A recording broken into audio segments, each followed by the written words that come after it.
If you're staying at the resort in Egypt, then you need to watch this video. Is it safe at all? How do I pay? And how do I get around? Let's find out the do's and don'ts together.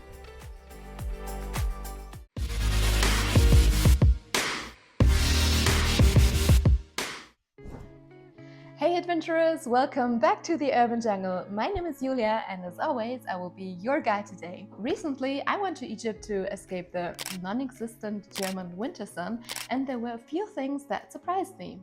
So I want you to know these things first before you make your trip to Egypt, so buckle up! There is the common myth that everywhere you go you can pay using US dollars or euros. However, this is not exactly true. Here in Egypt, they are using Egyptian pounds. Whereas tipping in the hotel usually works with US dollar bills and small euro coins, this is only inside the system, but don't expect it to work if you're going outside of the hotel. Then you better carry some bigger bills or better Egyptian pounds. Now, coming to your maybe biggest concern. Is Egypt safe? First of all, no matter how hard you're trying to blend in, you will always stand out as the foreigner. Automatically, people are assuming that you're rich. Hello, I like money. $100 for a small stone figure? No, not with me guys. Like, I'm working hard for my money and I'm sure that you do too. You will be a target of scams and I'm also talking about it in this video.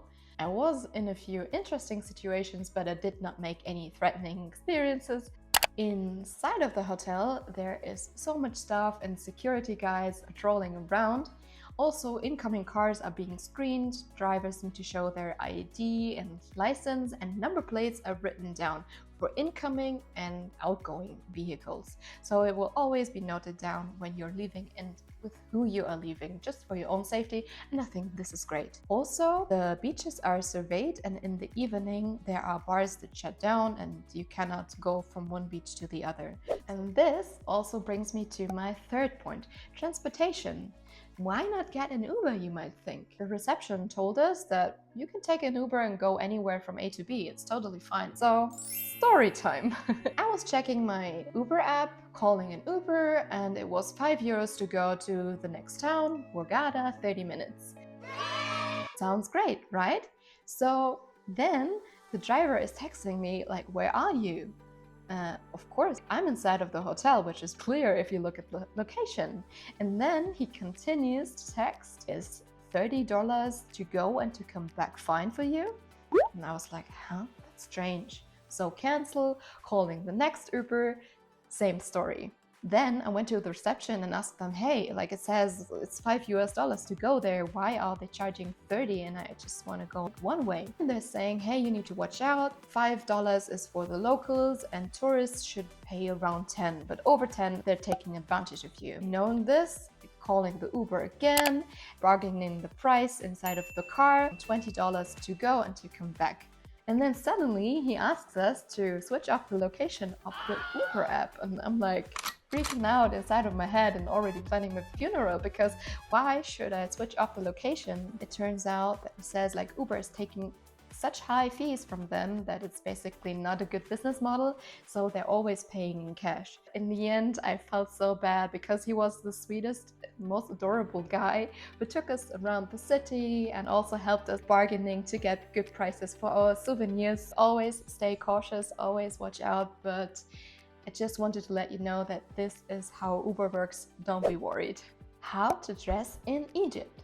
So you need to know that Egypt is an Islamic country, especially women cover up, they wear hijab or like a full body coverage. And you are expected to also cover up in mosques as well. Inside the hotel, you can basically wear whatever you want, except for lunch and dinner time. Then you should not wear your bikini or short shorts, but I think this is common sense.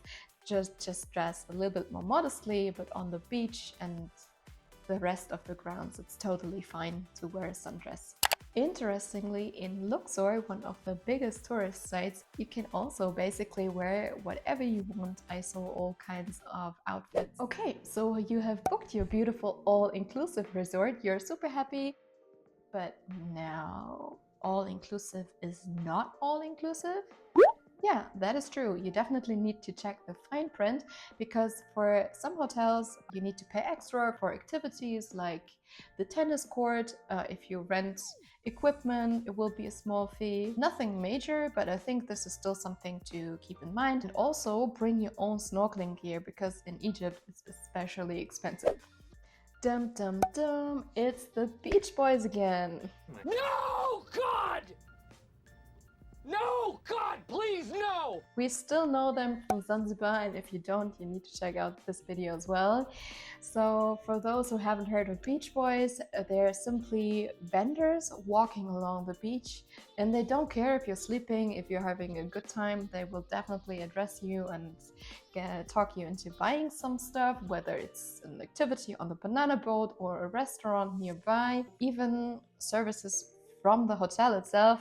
They will be sold by Beach Boys. And yeah, I can only stress that be persistent. If you don't want to buy, then just say no, thank you, have a good day, and then resume your own conversation because they will not stop. They will be super persistent as well. I know this is a little bit annoying, but I think this is just how it works. And at some point, they will also realize that you're not interested, skip, and then go to the next couple. Great for you, bad luck for them. Wait, but if you do want to buy something, then remember that prices are not fixed, not at all. You need to bargain for your life. So what is a good price? Well, I have my personal limit in my mind, and I always think of how much would I pay in Germany, how much is the purchasing power, and how much do I think this is worth here.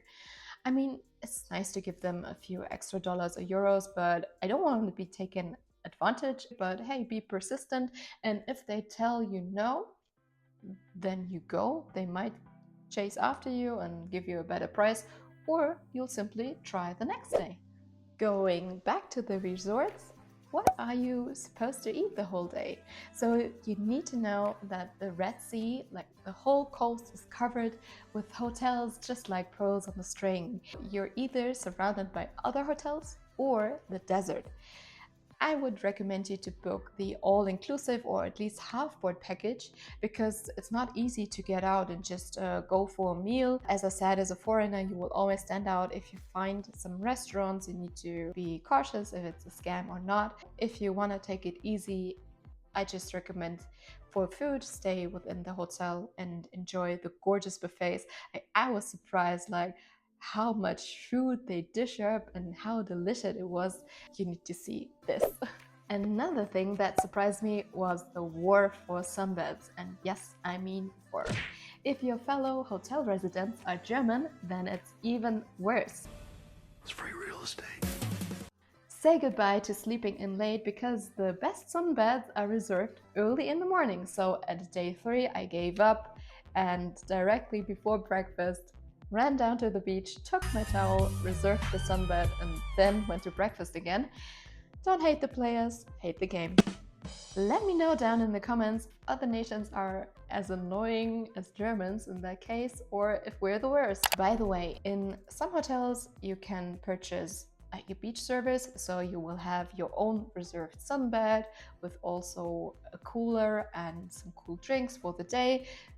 If you don't want to make the run, then this might be something for you. At some point you have seen the whole hotel, you have bathed in the sun for long enough, you have eaten every possible dessert at the buffet, so it's time to make a trip. In my opinion, it's the safest way to book with a travel agency. They usually have booths within the hotel.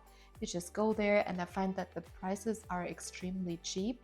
$100 for a day trip and $50 for half a day trip, like a fun desert adventure. If you are into ancient Egypt, pharaoh graves and hieroglyphs, you should definitely visit Luxor, which is a whole day trip, and I have a video here as well with helpful insider tips and tricks. Also, half-day trips are super fun. You could go snorkeling to an island or have fun in the deserts on your own quad, camel ride or buggy.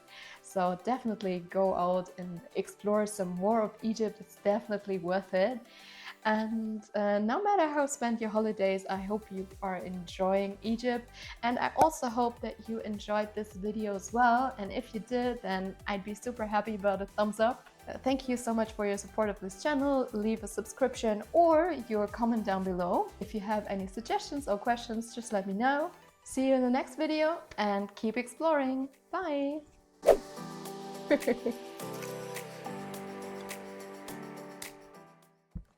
Zehn Dinge, die ihr unbedingt bei Aldi testen müsst. Aber Penny. Bei Penny.